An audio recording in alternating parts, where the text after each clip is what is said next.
WrestleMania 40 is still pretty far away as of the making of this video. But just because WrestleMania is far away, it doesn't mean that the hype isn't there. Tickets have already gone on sale, it's sold like crazy, and I can already connect some dots and go from one thread to another to start predicting what some of the matches are gonna be. So that's what we're gonna be doing today. I'm gonna give you a way too early predictions of what I think the WrestleMania 40 match card is going to look like. Also, I made all of these myself, so I know I'm a Photoshop god. Hey, as always, don't forget to subscribe to this channel, ring the bell for notifications. We are so close to 100,000 subscribers, I can almost smell it. Come on, subscribe. Now, before we jump into things, I want you to know that not every single WWE superstar has made this card. Some that I think are going to be on WrestleMania, I didn't utilize for this card either because I'm not able to really predict where they're gonna end up at this time of the year. So the majority of these matches are matches that I think can make narrative sense, except one of them. One of them is like a complete just like Hail Mary, I hope to God it happens. All right, so let's start off with the World Heavyweight Championship match, and I think it's going to be between the defending champion Seth freaking Rollins taking on the Royal Rumble winner Gunther, the ring general. So by this point, Gunther has already lost his Intercontinental Championship, and I think he's going to lose it well before the Royal Rumble.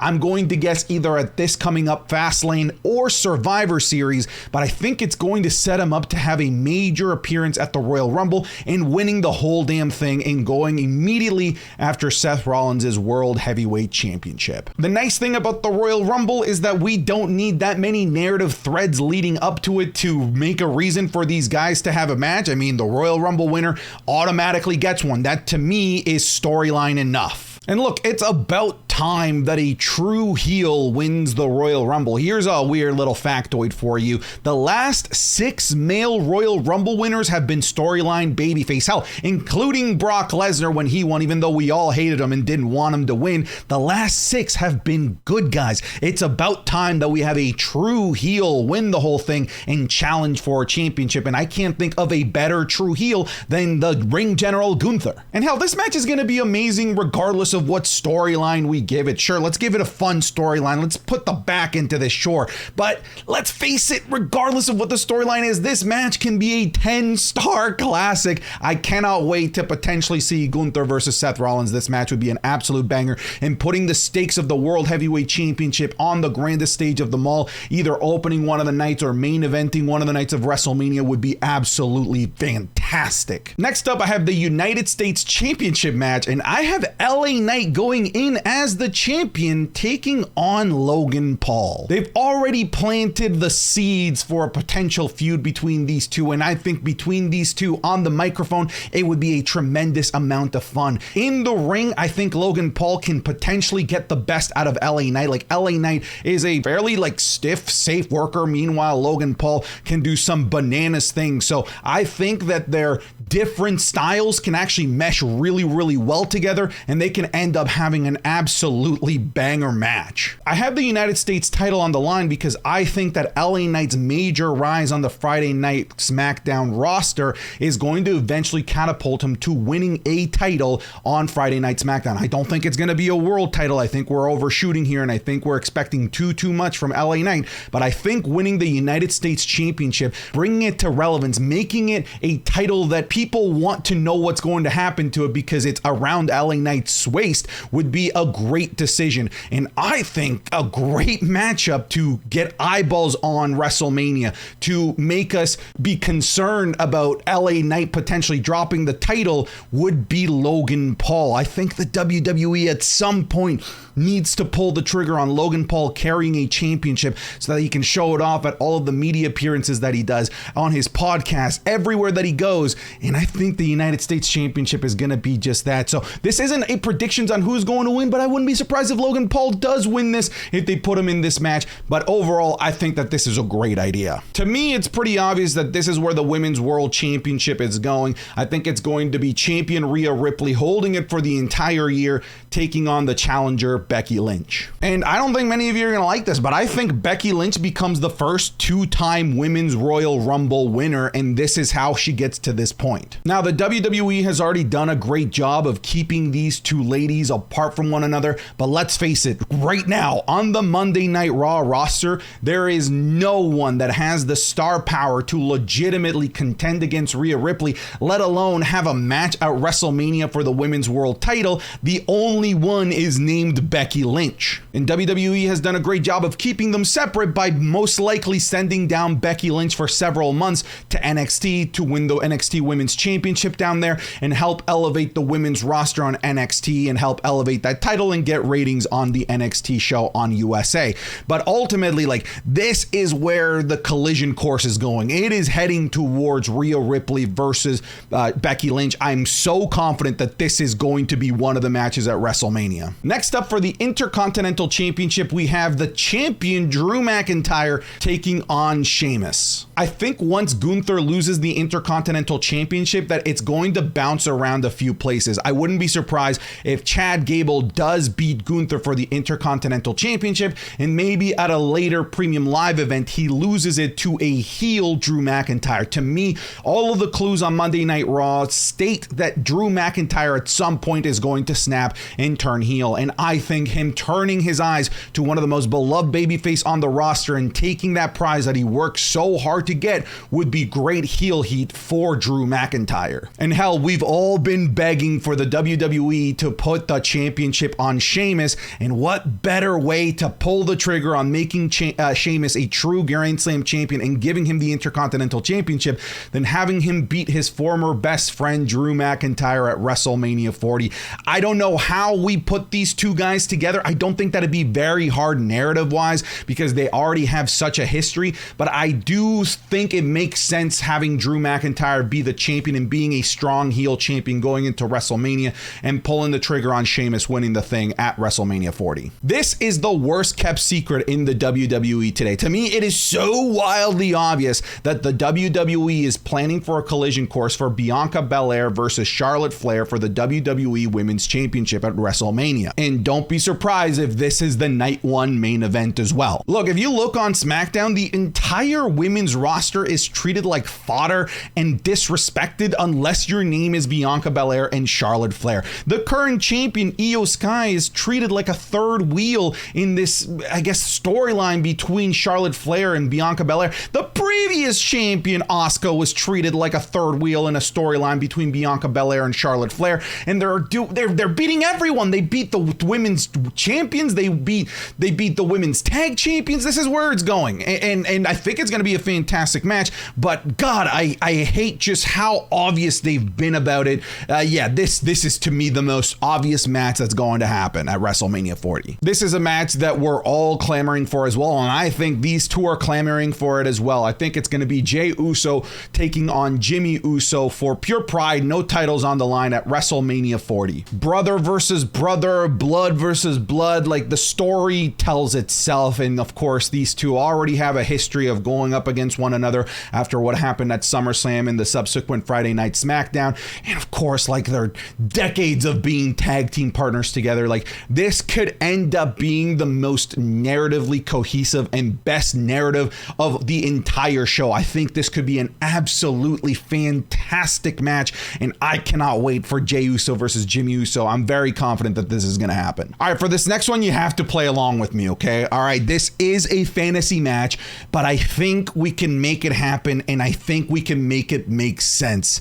It is John Cena versus Stone Cold Steve Austin. You already know I'm the biggest glazer of John Cena that exists. That's what I'm called here on the internet, at least, the John Cena fanboy. But hey, listen, John Cena is likely to make an appearance on this show, all right? Like, whether you like it or not, I'm very confident that we're getting a John Cena match. But where does Stone Cold Steve Austin come into play? Look, it was all but confirmed that Stone Cold was most likely going to have a match at last year's WrestleMania, but unfortunately they weren't able to come to terms because of a scheduling conflict with Stone Cold's show. If that scheduling conflict doesn't arise this time around, I think it's very likely that we get Stone Cold for a 40th anniversary of WrestleMania. I think the WWE would kill to have Stone Cold on the show. And hey, you're trying to make a buzz for this show, and you're trying to, of course, create a bigger buzz than AEW All In created. And what better match to have to bring generations of wrestling fans into one place, a around a TV screen in an arena, then Stone Cold Steve Austin, the representation of the 90s, the Attitude Era, and every fan over 35 years old, having him take on the representation of the Ruthless Aggression Era and PG Era, fans in their 20s and early 30s in John Cena. Like, this is such a great match to be able to bring generations of wrestling fans that may have fallen out of wrestling back into wrestling. I think it needs to happen. John Cena versus Stone Cold Steve Austin. I don't think that this is going to end up being a 5-star classic. I don't think it goes over 10 minutes, but this is still a showcase that would absolutely move tickets and pay-per-view sales. Next, I've got Carlito versus Rey Mysterio for the heart and soul of the Latino World Order, the LWO. Look, it's all confirmed that Carlito has been signed with the WWE now since July. They just haven't been able to figure out a best way to use him, and it's been delayed as well because of the merger between the WWE and Endeavor. But Carlito is inevitable, as Thanos would say. The LWO needs a jolt of life desperately. As much as I adore and I absolutely adore and love Rey Mysterio, he is not a good faction leader for the LWO. I don't think he gives them a good edge, a good identity to really get behind. And I think that Carlito does. Whether it's a babyface Carlito or a heel Carlito, I think Carlito gives the LWO that cool factor that it's missing. And I think it would be heel Carlito. Babyface Carlito just doesn't work. This is the same guy that stabbed John Cena at a nightclub and is one of the most dastardly heels of the Ruthless Aggression Era and spits in people's face. Like, he absolutely needs to be a heel, and I think that he can guide the LWO towards that cool heel status. And I'm not talking like the classic, cool heel where they like wear suits and whatnot. I'm talking like Latino Caribbean cool heel Latino World Order, and I think that he can help revitalize and rejuvenate the LWO. And I think a battle for the heart and soul of the LWO between these two would be absolutely iconic, and it's every Latino fan's wet dream right here. This is another matchup that I think just narratively just makes a lot of sense. Iyo Sky being belittled every step of the way by Bayley, and I think it'd be a great match. I don't think that it needs titles. I don't think that it needs this grandiose major storyline or anything like that. I think, like, narratively, it's just there, right? Like, Iyo Sky, a champion that never truly felt like a champion because Bayley was always there to take the spotlight, always take the mic away from Iyo Sky. And this will be Iyo Sky's really coming of age tale, where she finally comes out of her cocoon and beats the shit out of Bayley and really makes a name for herself at WrestleMania. We're all waiting for him. I know that wishful thinking is not a good strategy, but I gotta have a little bit of wishful thinking here. And that wishful thinking involves Randy Orton coming back from injury and not retiring. And I think that there's already a storyline in place with him coming back as a fake babyface and immediately turning on Riddle. And it would break our hearts, all right? Randy, I cannot fathom poor Riddle crying over his best friend and tag team partner Randy Orton turning on him. It's already tugging at my heartstrings. I think there's a good storyline here. Of course, there's history between these two, the good kind and the bad kind. And Randy Orton coming back as heel bald Randy Orton is, of course, like my wish list. I think I don't know if this would be a fantastic match per se, because I think Randy Orton's going to come back quite limited in terms of what he's able to do.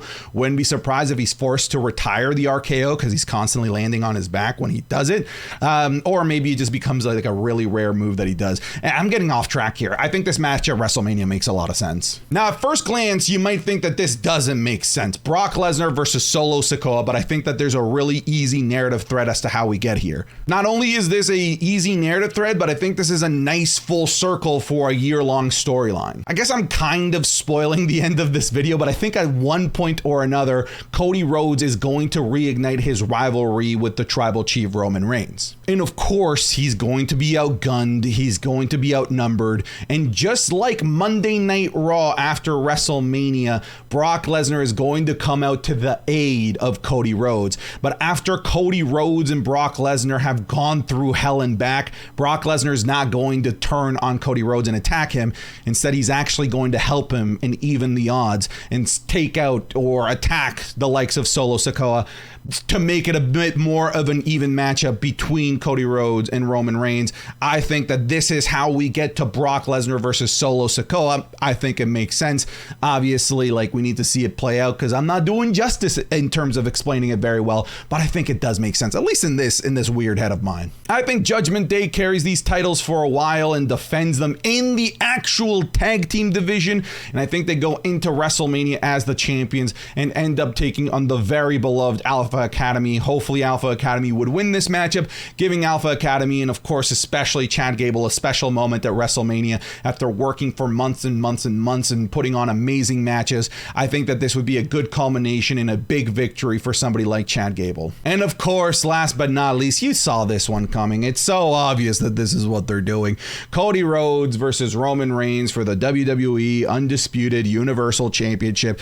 Look, whether you like it or not, this is the path that they're going. I think that their match at WrestleMania 39 was very good. The presentation was fantastic, and I truly, genuinely believe that there was a chance that Cody Rhodes could win this thing. But I think that this is the time. I think that this is when you pull the trigger, and this is when you finally take the title off of Roman Reigns. To me, it's blatantly obvious that this is where they're going. It doesn't need another Royal Rumble victory to get there. I think the storyline and the narrative threads are already there, and we can just pull at those and get ourselves a Cody Rhodes versus a Roman Reigns rematch. But yeah, I think this is where it's going. Go check out my Patreon. There's a bunch of content that you're never going to see on YouTube there. All right, check the link in bio, patreon.com/SaltyZap. But get out of here.